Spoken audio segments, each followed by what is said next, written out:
Hello! Leo Kojada here, content creator, New World, Amazon's MMO. Just thought I'd come to you today, make a little video, a little basics tutorial video on the PvE aspect of this game.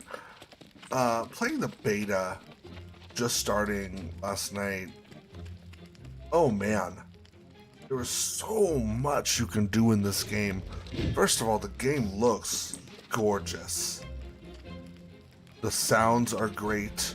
Everything that this game has done so far in just the few hours that I played it last night were amazing. I am going to be streaming this game all the time. I'm going to be putting a lot of content out for it. So without further ado, let's get into it. First things first, there are no classes. Oh, real quick, I'm sorry. Hear that? Hear that smacking? That's this guy over here hammering on a rock, on a boulder. So it echoes, sound echoes, and it sounds like someone's actually hitting a rock with a pickaxe or a tree with a wooden axe. It's really cool. We'll get all to that. Get to all that shortly. All right. There is no classes. You don't get to pick monk, healer, a wizard. There are no classes. You basically start a character and then you go on whatever weapon you choose. So it's really versatile. You can style your character as you play the game. Now when you pull up your weapons here, as you see, as when the game starts, there are 11 different weapons. 3 one-handed weapons: the rapier, the hatchet, and the sword and shield. 2-handed weapons: the spear, the great axe, the warhammer. Bow, musket for ranged, and magic weapons. We've got a fire staff, a life staff, and an ice gauntlet. Each of them has 2 different skill trees with a bunch of skills.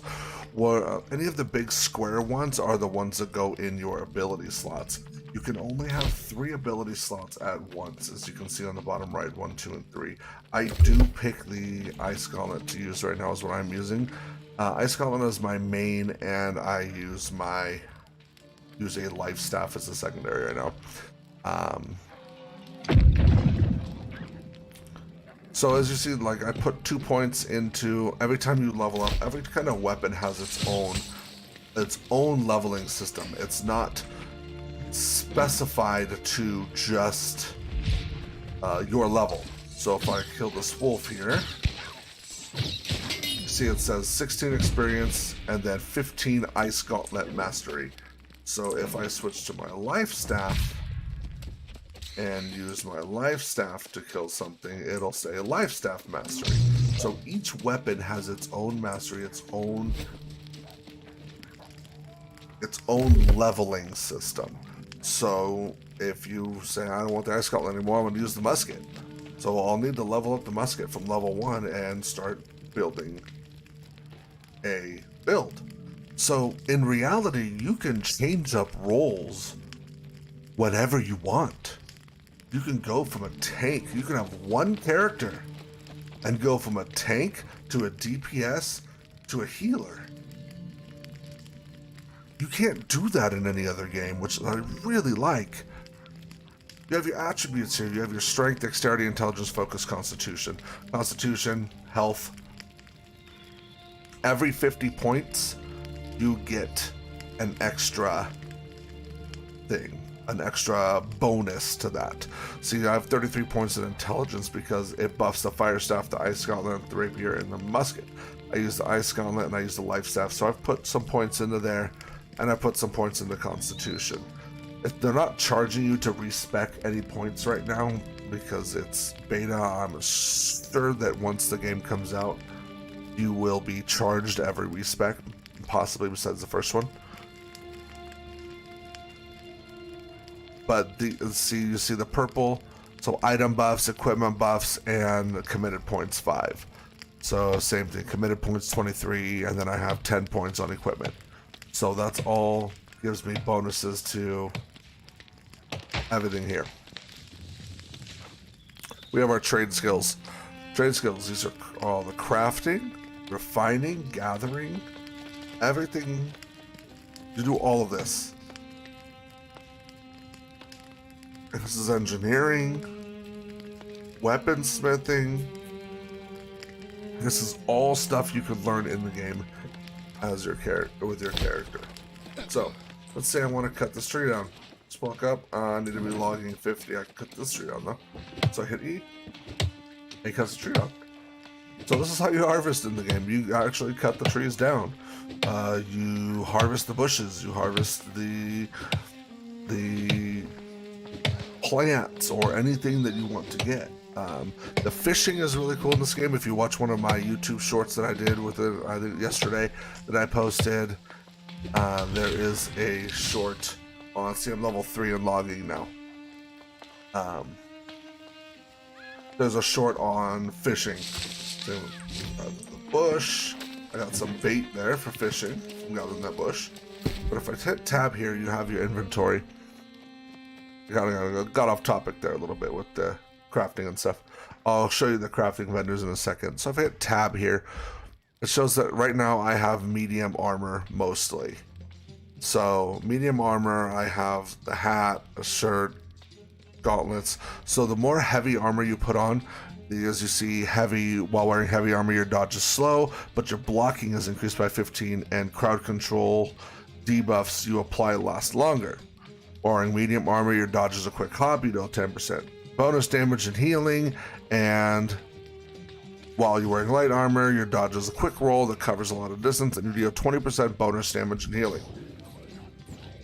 So right here you have two different, so you have your main armor here, you have your two weapons here that you can switch during combat, which is awesome. You have your provisions here, so I can put health there. Oops. Health instead of food that I've made. You have all of your stuff here for your crafting. So you got your axe, your skinning knife, your mining pick, your harvesting sickle, and your fishing pole. Those can all be upgraded and everything. Notice how the inventory works.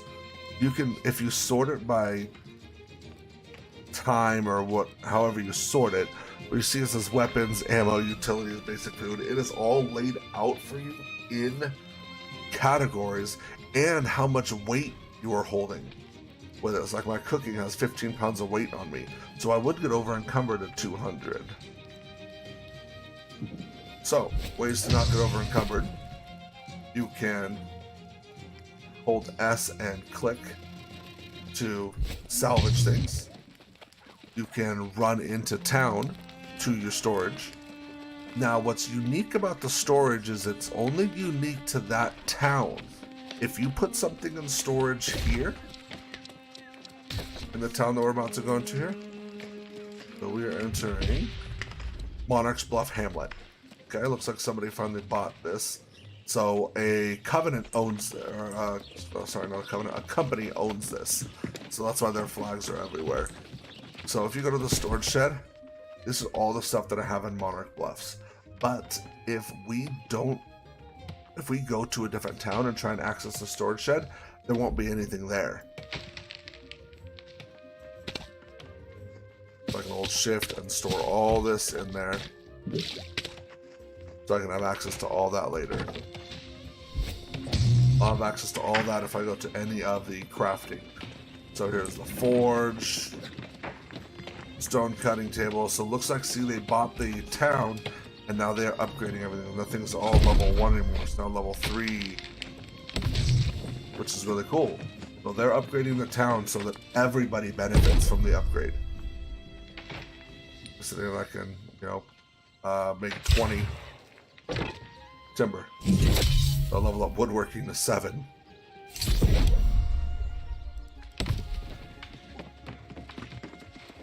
And we got a workshop here. There's tanners and everything. So everything is made in the town, which is really cool. There are 3 different factions you can choose from when you're playing the game. You have the Marauders, which is what we are part of.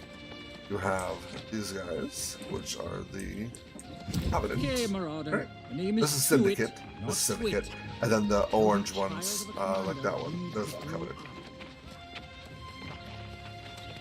we picked the Marauders.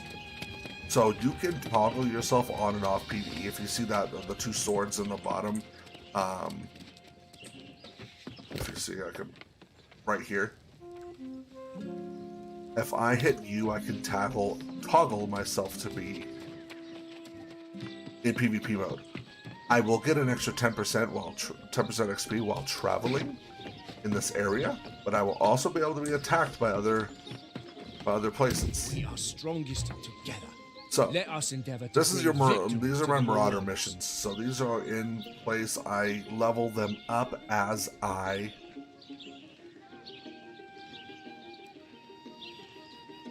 do faction missions for them. So these are PvP missions, these are PvE missions. And as you level them up, you get tokens. And you can buy rewards with the tokens. Like, see, I can buy this chest plate, the heavy chest plate here. I can buy the medium headwear. You know, I can buy all this, any of the stuff, the ice gauntlet, see how much more damage it does and everything. I'm actually going to buy this right now. Marauder's coat. So, go here, and boom. Why? Oh, I need to be level 15. So once I hit level 15, I'm level 14 right now. So, let's pull up the map. So, here's the map. As you see, this is Marauder territory, this is Syndicate, and so the banner of who is in control of that area. Lotus Trading Company, the Fire Nation, they named themselves. And I can't read it because of there. Anyway, so you see all the different places. You can recall the different inns, you can recall the fast travel points. These are the missions. Blue is your faction missions, and yellow is your regular missions. Now each territory you have standing in. So in here, I'm level 10 for doing missions in Monarch Bluffs. So I'm well known. I have every time you level up, you can pick a specialty, a special like level up for the area. Like my gathering speed is increased by 5%, my tax trading is increased by 5%. I get 10% more XP and 9% more territory standing. I also can own a house because I hit level 10. Now, even though we do not own this territory, if I wanted to buy this house and I had $2,500, I could buy this house. And then I could furnish it and put stuff in there, and I can have a house that I can fast travel to.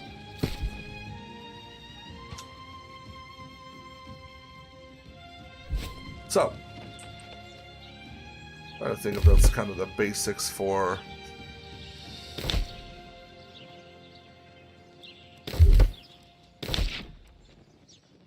so if we go to J with your journal, you have your location, your main story missions, your side missions. It's all broken down, and town projects. I'll show town projects. So once you get to town, there is a board right here, town project board. This all helps improve everything in the town.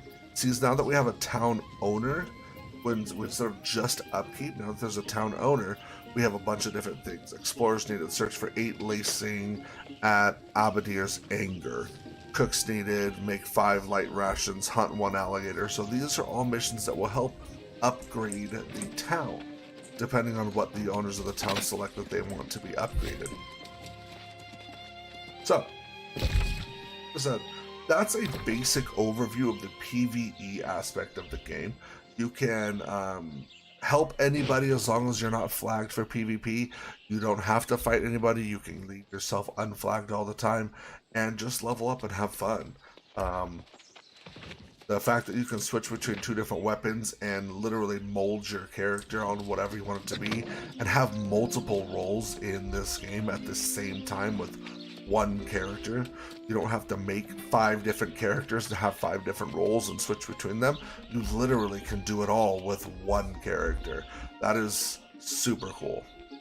I am very much enjoying this game. I am ready to put a whole lot more content out for it. I will be going live regularly playing this game. So if you like this content, make sure you smash that thumbs up button, hit that subscribe so that you get notified when more content comes out or when I go live. So I will come back with a PvP tutorial within a couple days. That was a basics tutorial. If you have any questions or want to know any further in-depth information about any of this stuff, go ahead and pop by the stream. Ask any question you want. I'll answer it if I can, or just leave a comment down below. Leave a comment, I'll get back to you, and I'll figure out what I need to do. Anyway, this is Mediocre Jedi. Again, official content creator for New World, and I will see you later.